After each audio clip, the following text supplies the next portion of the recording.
Sylvain Lyotard et je suis représentant associatif dans le domaine des transports à titre bénévole.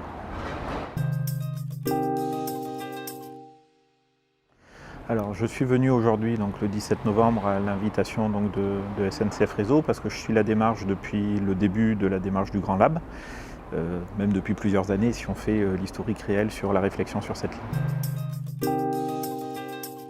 Le Grand Lab, on était un petit peu circonspect, on ne savait pas où est-ce qu'on allait, donc on est venu voir par curiosité.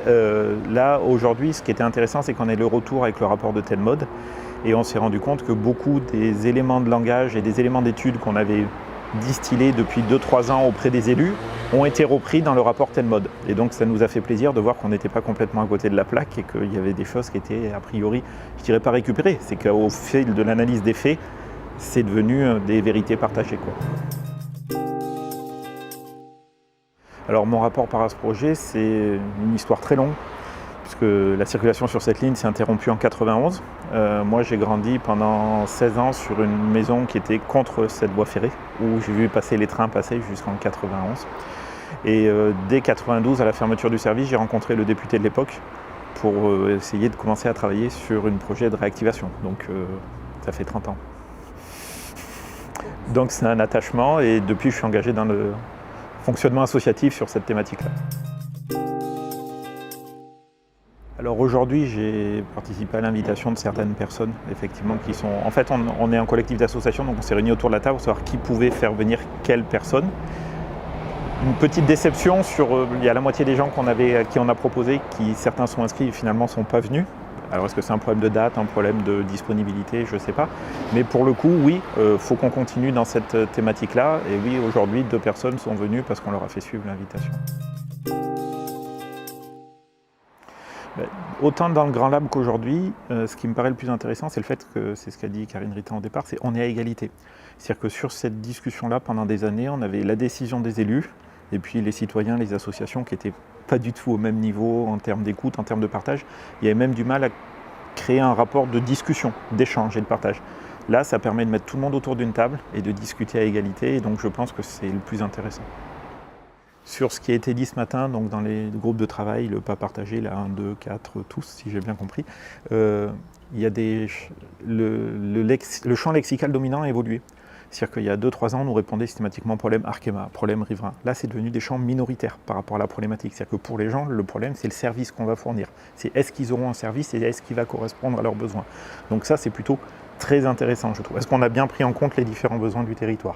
Donc ça, moi, c'est quelque chose qui me rassure. C'est-à-dire que quand on demande aux gens, les gens, ils répondent franchement. Et il y a un parler vrai, comme c'était dit tout à l'heure, qui, à mon avis, est intéressant. Après, ce qui m'a plu particulièrement ce matin, c'est qu'on a enfin pu avoir en institutionnel en face des gens comme SNCF Réseau avec un discours de franchise, d'honnêteté, chose qu'on n'avait pas depuis des années. Et ça, c'est très intéressant. Tout le monde a eu la même information au même moment, dit avec la même franchise. Et ça, c'est sain dans le cadre du débat. J'aurais souhaité qu'on soit plus nombreux parce que, effectivement, ça sera partagé avec plus de personnes. Après, dans la réflexion, non, ou peut-être que si j'avais peut-être fait les choses différemment, mais c'est un problème de timing, c'est qu'on ait eu la restitution de certains éléments techniques avant pour qu'on ait pu quelque part participer à des choix ou à des améliorations d'études par rapport à ça. Parce que là, les études techniques sont lancées et on les aura après, donc j'espère qu'on sera réunis après pour qu'on puisse faire le point et on se pose tous des questions sur finalement comment les choses sont évaluées. Donc j'espère être rassuré sur ça, au fait que les gens présents aujourd'hui pourront aussi participer à ces choix-là. Les capsules du jeudi, presque une sensation gadget, parce que beaucoup de solutions qui ne sont pas réalisées, pas éprouvées, pas testées. Donc c'est intéressant, on est dans l'expérimentation, mais pour l'instant, ce n'est même pas des phases forcément projet réel. Donc pour l'instant, je n'arrive pas à voir réellement le lien avec ce qu'on va pouvoir faire ou ce qu'on doit proposer, surtout dans un délai assez rapide. On vaut mieux être sur des solutions éprouvées que sur des choses hypothétiques à venir. Sur le Grand Lab, c'est très intéressant parce que, comme je disais, ça a mis tout le monde à égalité et ça a permis aux gens de réfléchir ensemble. Au lieu d'être dans des oppositions, dans des marques de principe, ils ont été obligés de proposer un scénario ensemble à chaque fois au sein de chaque groupe. D'ailleurs, ça s'est vu, c'est que sur 7 groupes, il y en a 6 qui ont proposé une solution ferroviaire. Ce qui était à rebours du discours politique dominant. Donc ce qui est très intéressant, c'est-à-dire quand on consulte les gens s'expriment sur les besoins qu'ils ont, sur la solution qu'ils pensent être bonne. Donc ça, c'est plutôt très positif. Et aujourd'hui, c'est plutôt de la même manière, c'est-à-dire qu'on voit apparaître, alors on a toujours ce décalage entre l'expérimental qui arrive et sur lequel on doit travailler, mais on n'a pas tous les éléments, et la solution qu'on doit trouver, mais on va forcément trouver une solution qui, à mon avis, ira vers une solution, entre guillemets, plus ou moins éprouvée. L'innovation pouvant être sociale ou environnementale, plus que technique, si on veut mettre en place quelque chose qui fonctionne dans 3 ans pour les gens.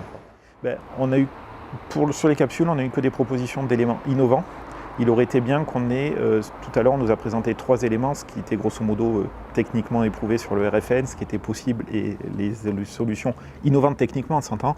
Il aurait peut-être fallu qu'on ait que les solutions innovantes globales, pas techniquement, mais globalement, qu'elles soient socialement, économiquement, organisationnellement ou environnementalement parlant. Le 8 septembre, pour moi, c'était un élément de plus de communication de ce que j'en vois de l'extérieur, qui était lié au congrès de l'UICN, où il fallait... voilà, donc, à titre personnel, je l'ai vu de l'extérieur comme un élément de communication et d'information. J'espère ne pas m'être trompé et que c'était pas autre chose. Sur le Grand Lab, si j'avais a posteriori faire une remarque, c'est les dessins étaient très intéressants et en fait la question, on en parlait ce matin avec des participants, c'est il aurait fallu qu'on ait plus de temps, c'est-à-dire peut-être dédoubler le temps du Grand Lab pour faire une restitution un peu sous forme de BD avec des coloris thématiques de manière à pouvoir mieux partager la construction et avoir des phasages et de la construction progressive de chacun des projets de chaque groupe. Et comme ça on aurait pu l'étudier soit par thématique fonctionnelle, soit par évolution possible et je pense que ça aurait été plus simple pour être compris par les autres groupes et en termes de communication pour la suite. Je pense qu'il faut les mettre plus en valeur et en plus la personne qui faisait les dessins était plutôt douée et ça interprétait bien les choses, donc je pense que si on avait la phase de construction progressive des dessins et éventuellement une couleur spécifique après qu'on pouvait ajouter par thématique, on aurait beaucoup mieux compris les dessins et ça aurait amené peut-être beaucoup de questionnements, ce qui aurait entraîné pour moi une forme de grand lab bis où on aurait pu discuter ensemble entre groupes des différents dessins, chose qu'on n'a finalement pas pu faire. En 2014, le projet était parti pour une réactivation et a avorté dans les années 2014-2015 par des choix qui ont été faits à l'époque par certains élus. Aujourd'hui, on voit ce travail collaboratif et c'est très intéressant avec tous les acteurs du territoire et des acteurs extérieurs au territoire qui viennent contribuer à un projet et je trouve ça très intéressant. Moi, à titre personnel, ça rejaillit avec des expériences professionnelles.